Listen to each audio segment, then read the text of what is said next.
మెగాబాస్ Nandamuri Balakrishna mass director Boyapati Srinu కాంబోలో ఇటీవలే వచ్చిన చిత్రం అఖండ 2 తాండవం. సూపర్ హిట్ మూవీ అఖండ 2 కు సీక్వెల్ గా రూపొందిన ఈ సినిమా బాక్సాఫీస్ వద్ద 100 కోట్లకు పైగా కలెక్షన్లను రాబట్టి USA లో 1 మిలియన్ మార్కును సులువుగా దాటేసింది. అఖండ, వీరసింహారెడ్డి, భగవంత్ కేసరి, డాకు మహారాజు వంటి చిత్రాలతో తర్వాత బాలయ్య వరుసగా 5వ సారి 100 కోట్ల గ్రాసర్లను ఖాతాలో వేసుకున్నారు. ఇప్పటికీ బుక్ మై షో గంటకు సగటున 2000 దాకా టికెట్లు అమ్ముడుపోతున్నాయి. ఒకటే స్క్రీన్ ఆడిస్తున్న చాలా సెంటర్స్ లో ఆదివారం హౌస్ఫుల్స్ పడ్డాయి.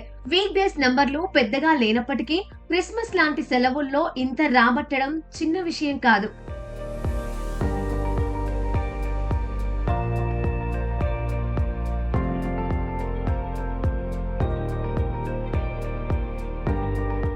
ఈ సినిమాతో బోయపాటి శ్రీను బాలయ్యతో తన కాంబో స్టామినాను మరోసారి రుజువు చేశారు. ఇక్కడే ఒక విషయాన్ని మాట్లాడుకోవాలి. బాలయ్య కెరియర్ లో అత్యధిక బ్లాక్ బస్టర్లు ఇచ్చిన దర్శకుల్లో కోడి రామకృష్ణ గారి పేరు ముందుంటుంది. మంగమ్మ గారి మనవడు, మువ్వ గోపాలుడు, ముద్దుల మావయ్య వంటి చిత్రాలు ఓ రేంజ్ లో ఆడిన సూపర్ హిట్లు. ఆ తర్వాత P Gopal, lorry driver, rowdy inspector, Samarasimha Reddy, Narasimha Naidu వంటి ఇండస్ట్రీ హిట్లను అందించారు. పలనాటి బ్రహ్మనాయుడు వీళ్ళ హిట్ కాంబోకు బ్రేకులు వేసింది. అలాగే ఏ కోదండరామిరెడ్డి గారు, అనసూయమ్మ గారి అల్లుడు, నారీ నారీ, నడుము మురారి వంటి వైవిధ్యమైన సూపర్ హిట్లను తెరకెక్కించారు.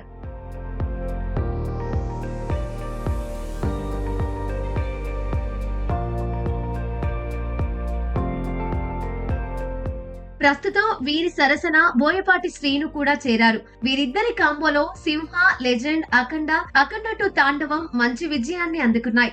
దీంతో మరోసారి బాలయ్య, బోయపాటి శ్రీను కాంబినేషన్ లో మరో సినిమా రావడం ఖాయమని సినీ విశ్లేషకులు భావిస్తున్నారు. ఇక ప్రస్తుతం బాలకృష్ణ, గోపిచంద్ మలినేని దర్శకత్వంలో తదుపరి చిత్రాన్ని చేస్తున్నారు.